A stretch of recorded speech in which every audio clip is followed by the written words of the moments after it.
کچھ واقعات آپ کی خدمت میں گوش گزار کرتی ہوں جو نبی پاک صلی اللہ علیہ وسلم کی نبوت سے پہلے ہی ظہور پذیر ہوئے، اور جن کی وجہ سے لوگ آپ صلی اللہ علیہ وسلم پر آنکھیں بند کر کے اعتماد کرتے تھے اور آپ کو صادق اور امین اور انسانیت کا ہمدرد رہنما سمجھتے تھے۔ حج کے موقع پر ہر سال عرب دور دور سے مکہ میں آتے تو جناب ابو طالب اپنے دستور کے مطابق حاجیوں کی مہمانداری کرتے۔ حضور صلی اللہ علیہ وسلم بھی ان کے ساتھ حاجیوں کی خاطر مدارت میں رات دن مصروف رہتے، ان کے خیموں میں جاتے اور کہتے کسی کو کوئی ضرورت ہو یا تکلیف ہو تو مجھ سے کہے۔ حاجی جب نبی پاک صلی اللہ علیہ وسلم کا یہ بلند اخلاق دیکھتے تو کہتے کہ ابو طالب کا بھتیجا تو بہت ہی اچھا اور مہمان نواز ہے۔ حضور نبی پاک صلی اللہ علیہ وسلم تمام عرب میں سچے اور دیانتدار مشہور تھے، اور اخلاق کی حیثیت سے آپ اپنی قوم میں بڑی عزت کی نگاہ سے دیکھے جاتے تھے۔ اکثر لوگ امانتیں لا کر نبی پاک صلی اللہ علیہ وسلم کے پاس رکھا کرتے تھے۔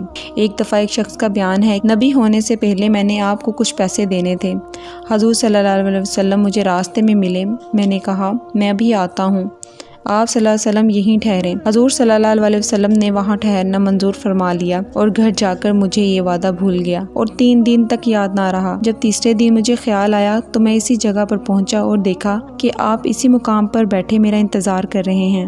مجھے دیکھ کر آپ صلی اللہ علیہ وسلم ذرا بھی خفا نہ ہوئے، صرف اتنا فرمایا تم اپنا وعدہ بھول گئے، میں 3 دن سے اسی جگہ بیٹھا ہوں۔ ایک اور موقع پر نبی پاک صلی اللہ علیہ وسلم بازار میں جا رہے تھے، انہوں نے دیکھا اندھی عورت ٹھوکر کھا کر گر گئی اور بازار میں لوگ ہنسنے لگے۔ یہ حالت دیکھ کر حضور صلی اللہ علیہ وسلم کی آنکھوں میں آنسو آ گئے۔ آپ صلی اللہ علیہ وسلم نے اس عورت کو اٹھایا اور اس کا ہاتھ پکڑ کر اس کے گھر تک پہنچا دیا، پھر روز اس کے گھر پکا ہوا کھانا خود لے کر جانے لگے۔ ایک اور موقع پر حضور صلی اللہ علیہ وسلم نے دیکھا کہ ایک مزدور عورت لکڑیاں سر پر رکھے ہوئے بازار میں جا رہی ہے اور بازار والے اسے چھیڑ رہے ہیں۔ حضور صلی اللہ علیہ وسلم نے لوگوں کو ڈانٹا اور فرمایا تم کو شرم نہیں آتی، تم اس کی مدد نہیں کرتے بلکہ اس کو ستاتے ہو۔ ایک دفعہ بازار میں ایک شخص اپنی بیوی کو مار رہا تھا اور بہت سے لوگ کھڑے ہوئے تماشا دیکھ رہے تھے۔ حضور صلی اللہ علیہ وسلم نے بلند آواز سے فرمایا عورت کو نہ مارو اور بازار میں اس کو رسوا نہ کرو، عورت کو مارنا بہادروں کا کام نہیں۔ ابو سفیان کا ایک غلام بیمار ہو گیا۔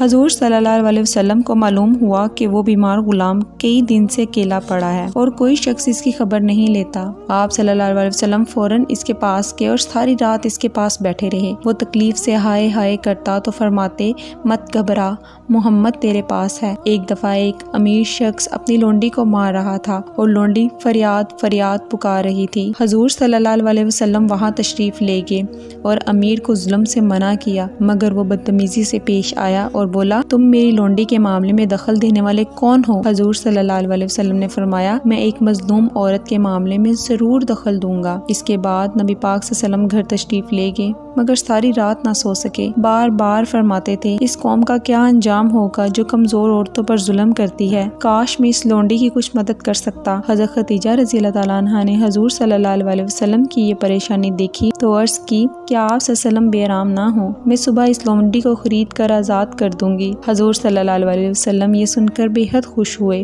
چنانچہ صبح کو حضرت خدیجہ نے بھاری قیمت ادا کر کے وہ لونڈی خریدی اور اسے آزاد کر دیا۔ ایک اور موقع پر ایک دفعہ نبی پاک صلی اللہ علیہ وسلم نے دیکھا کہ ایک بوڑھا غلام باغ میں پانی دے رہا ہے، کنویں سے پانی نکالتا ہے تو اس کے ہاتھ کانپتے ہیں۔ حضور صلی اللہ علیہ وسلم اس کے پاس تشریف لے گئے اور ڈور لے کر خود پانی نکالنے لگے اور باغ کو سیراب کر دیا، پھر فرمایا آئندہ جب باغ کو پانی دینا ہو تو مجھے بلا لیا کرو۔ ایک دفعہ حضور صلی اللہ علیہ وسلم نے ایک بچے کو دیکھا جو سردی سے کانپتا ہوا جا رہا تھا، کوئی گرم کپڑا اس کے بدن پر نہ تھا۔ حضور صلی اللہ علیہ وسلم اس کے پاس گئے اور پوچھا، بچے نے کہا میں ایک یتیم غلام ہوں اور میرا آقا مجھ پر بہت ظلم کرتا ہے۔ یہ سن کر حضور صلی اللہ علیہ وسلم کی آنکھوں میں آنسو آئے اور اسے کپڑا اڑایا اور تسلی دی۔ دوسرے دن دیکھا وہی بچہ بہت بھاری بوجھ اٹھائے ہوئے جا رہا ہے اور اس کی گردن بوجھ کی وجہ سے دوہری ہوئی جاتی ہے۔ حضور صلی اللہ علیہ وسلم نے اس بچے کا بوجھ اپنے کندھے پر رکھ لیا اور جہاں اس کو جانا تھا وہاں پہنچا دیا اور پھر فرمایا اے بچے محمد صلی اللہ علیہ وسلم کو اپنی تکلیف میں یاد کر لیا کرو۔ ایک اور موقع پر حضور صلی اللہ علیہ وسلم کو معلوم ہوا کہ ایک یہودی کا غلام سخت بیمار ہے۔ حضور صلی اللہ علیہ وسلم اس کو دیکھنے کے لیے تشریف لے گئے تو اندھیرا بہت تھا۔ وہ غلام کپڑا اوڑھے لیٹا ہوا تھا۔ اس نے حضور صلی اللہ علیہ وسلم کی آواز سنی تو کہا، کیا میرے آقا نے کسی غلام کو میری خدمت کے لیے بھیجا ہے؟ حضور صلی اللہ علیہ وسلم نے فرمایا، ہاں، میں تیری خدمت کے لیے آیا ہوں۔ پھر حضور صلی اللہ علیہ وسلم رات بھر اس غلام کے پاس رہے اور خدمت کرتے رہے۔ حضور صلی اللہ علیہ وسلم بچپن اور جوانی میں بھی بت پرستی سے پرہیز کرتے تھے۔ کسی کو ایسا کرتے دیکھتے تو منع فرماتے۔ ایک دفعہ قریش نے بتوں کے چڑھاوے کا کھانا سامنے لا کر رکھا تو حضور صلی اللہ علیہ وسلم نے کھانے سے صاف انکار کر دیا۔ نبی پاک صلی اللہ علیہ وسلم نے نہ کبھی بت خانوں میں قدم رکھا اور نہ کبھی بت پرستوں کے میلوں میں شرکت کی۔ نبی ہونے سے پہلے بھی آپ کے دوست نہایت نیک اور اخلاق والے لوگ تھے۔ ان میں حضرت ابوبکر صدیق رضی اللہ تعالیٰ عنہ نہایت ممتاز شخصیت تھے۔ مجھے سننے کا بہت بہت شکریہ۔ اللہ آپ کا حامی و ناصر ہو۔